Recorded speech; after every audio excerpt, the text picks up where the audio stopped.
Alright guys, PaulMartinBelts back here again for a brand new video. This is going to be a quick detailed look at 5 new belts I've recently re-leathered. These are actually all owned by the same person who requested I do a video on them. So I'm more than happy to do that. I'm more than happy to show the details of these re-leathers and hopefully you like them. So I guess I'll start off with the women's belt, but I need to make some room because my table actually doesn't really have the space for 5 belts. So yeah, here we go. This is actually the first women's belt I've had the opportunity to re-leather. I've re-leathered a few Divas and NXT women's belts, but never actually this design or the WWF version of this. So yeah, I was really happy to get the opportunity to work on one of these because it's quite a cool belt. I've always liked this belt design. It's simple, but yeah, it works. Try to keep this video as short as possible, so I'll run through the details a little quicker, but of course it's got my signature stamp on the end there, a 2x8 snap set here, sorry. It's early in the morning and I can't count. Jmar style tooling, so similar to the belt that was used on TV. It has the WWE logos going around the border. The lighting, yeah, hopefully you can see all that. Yeah, WWE logos go all around the border, top and bottom of the strap, so you can see them at either end there. Logo plate there. I'm not actually sure if this belt ever had that logo plate. I know it had the Smoking Skull style logo plate on the WWF version, but I don't recognize this, so I'm 50-50 whether that is just made for the replicas, because I know some belts have plates that were just done for replicas. But yeah, if anyone could let me know in the comment section below if this style was ever used on the real belt, that'd be grand. Thanks very much. Yeah, you can see the WWE logo tooling around there looking quite good. I'm really happy with how all that came out. The Jmar style tooling at the edge of the border there, edge of the snap box I should say, and of course the 2x5 female snap box. So yeah, we're really happy working on this belt. It came out really nice. I'm really pleased. Of course it's got the smooth black leather backing covering all the bolts, and of course leaving the female snap box exposed. So yeah, really pleased with how that came out.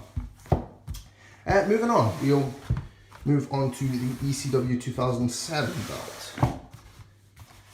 Yeah, so these, I've not actually had the chance to work on one of these in probably a year or two now. They're not as, I used to work on these quite often, but I guess the popularity of ECW has died down, so yeah. But I'm really happy to work on this belt. This actual particular design has a soft spot for me because it's the first belt I actually re-leathered, my one of these. I've still got it up in my bedroom and it's dreadful, so I'm just glad I actually improved in that time. So yeah, we'll start off here, of course, signature, and just like on the women's belt, similar 2x8 Jmar style snap box. All these belts have very similar tooling, so I'm not going to dwell on it that long. Of course it's got the snap box stamp there at the end, and of course this has barbed wire tooling, which is always fun to do.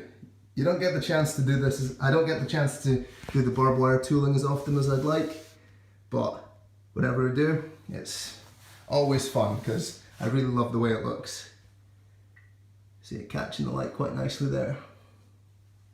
And again, almost identical snap box to the other side and the women's belt. So this has the cut more attuned with the replica strap, which I actually prefer personally. But yeah, and this of course smooth black leather backing, which I'm a big fan of. Really like this black leather backing, and yeah, of course covers all the screws, all the snaps other than the female side here. So yeah, really like this belt. Really want to re-leather more of these, but unfortunately everyone seems to want just big logo and network logo belts re-leathered. So yeah, moving on, we'll go for the European next. And again, very similar style. This has a 2x7 snap box because the owner actually wanted the ECW, the US and the Euro to be all identical in length, I assume for hanging them on a wall. So this had to be shortened a slight bit, which meant I had to take a snap out. So this has been shortened to a 2x7, but still has the exact same style strap. You can see the edge of snap box tooling there. And this does have the camouflage tooling going around the borders, so.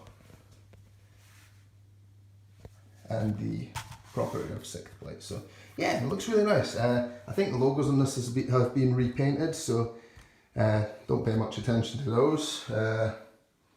Yeah, again, very similar style here. And as you'd probably expect, as the smooth black leather backing.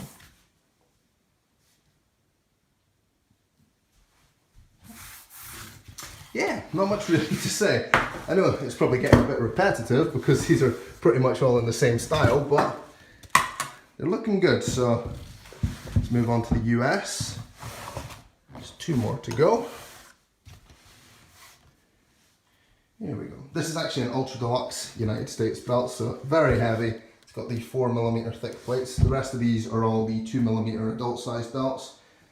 Yeah, like I mentioned, this is the same length as the European and ECW now. 2x8 snap box here. Camouflage tooling going around the borders.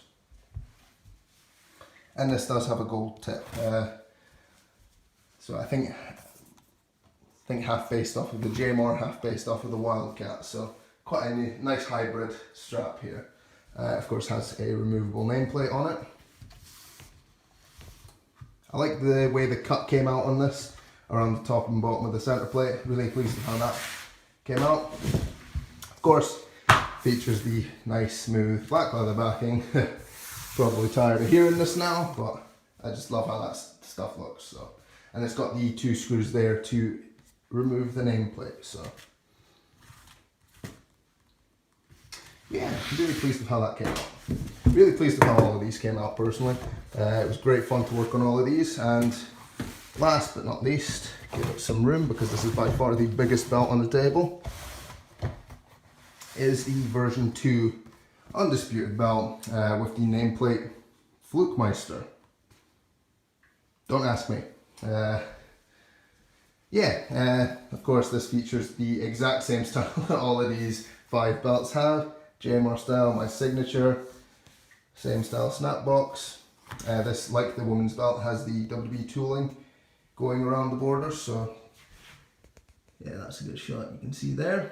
So WWE champion tooling, that is. Same style snap box here.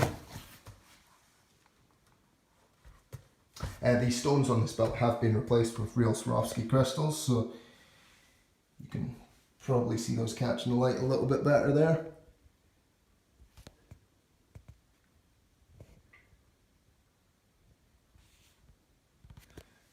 But yeah, really nice belts. Sorry, my camera's not focusing that well. There we go. Yeah, really like this belt. Always been a big fan of the Undisputed belt. It is ridiculously big, especially when compared with other belts. I'll put the women's belt over it in a second just to show a size comparison of it, but excuse me. And again, the smooth black leather backing, which I seem to like so much. Yeah, it's really good. Really like this. Gives the belt a good look, and of course 3 screws there for the removable nameplate. So yeah, very pleased with how all these belts came out. Just for the hell of it, let's put the women's belt over the Undisputed. It's kind of ridiculous, but yeah. The Undisputed belt is just ridiculously massive, so if you're looking to buy one of those, just keep that in mind. This one has an enormous curve as well, so which looks quite good. But yeah, I guess that's all there is to this video. If you enjoyed this video, please give it a like. That really helps me figure out what I'm doing right or wrong, so that's fine, who cares.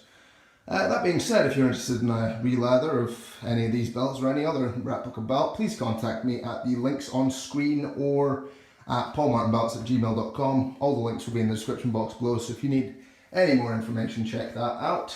Yeah, that being said, thanks very much for watching. Please subscribe to my channel. Let me know your thoughts in the comment section below, or if you have any questions regarding these or any other belts. Yeah, thank you very much for watching. Goodbye.